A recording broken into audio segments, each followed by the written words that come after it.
చూస్తున్నాం జూరాల ప్రాజెక్టులో లీకేజ్లు రైతులను టెన్షన్ పెడుతున్నాయి. ప్రాజెక్ట్ క్రస్ట్ గేట్ల లీకులు ఆందోళన కలిగిస్తున్నాయి.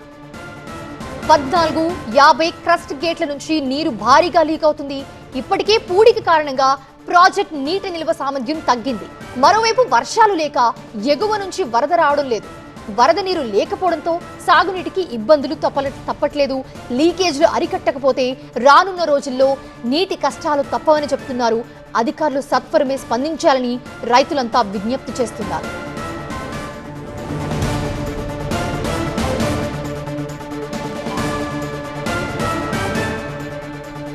ఒకవైపు వానలు లేక పంటలు ఎండిపోతున్నాయి. మరోవైపు ప్రాజెక్టులో ఉన్న కొద్దిపాటి నీరు కూడా లీకేజ్ల రూపంలో వృధా అయిపోతుంది. జూరాల ప్రాజెక్టులో 14-15 నంబర్ క్రస్ట్ గేట్ల నుంచి నీరు నిరంతరం లీక్ అవుతుండడంతో ఆయకట్టు రైతులు తీవ్ర ఆందోళన వ్యక్తం చేస్తున్న పరిస్థితి చూస్తున్నాము. చుక్క నీటి కోసం ఎదురు చూస్తున్న సమయంలో ఇలా నీరంతా వృధా కావడం రైతులను కలవరపెడుతోంది.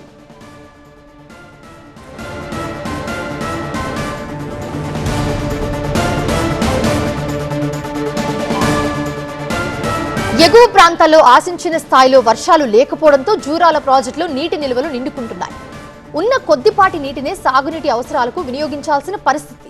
ఇలాంటి సమయంలో ప్రాజెక్ట్ గేట్ల నుంచి నీరు లీక్ అవుతుండడం రైతుల్లో ఆందోళన పెంచుతోంది. సాంకేతిక లోపాల కారణంగా గేట్లు పూర్తిగా మూసుకుపోవడం లేదని స్థానికులు చెప్తున్నారు.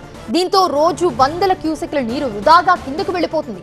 ఈ సమస్య కొత్తది కాదని, చాలా కాలంగా ఉన్న శాశ్వత పరిష్కారం చూపట్లేదని ఈ సమస్యకి రైతులంతా ఆరోపిస్తూ ఉన్నారు.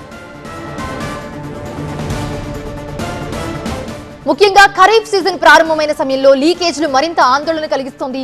ఇప్పటికైనా అధికారులు వెంటనే స్పందించి 14-15 క్రస్ట్ గేట్ల లీకేజ్లను అరికట్టాలని, ప్రాజెక్టులోని ప్రతి చుక్క నీటిని కూడా సంరక్షించేలా చర్యలు తీసుకోవాలని ఆయాకట్టు రైతులు కోరుతున్నారు.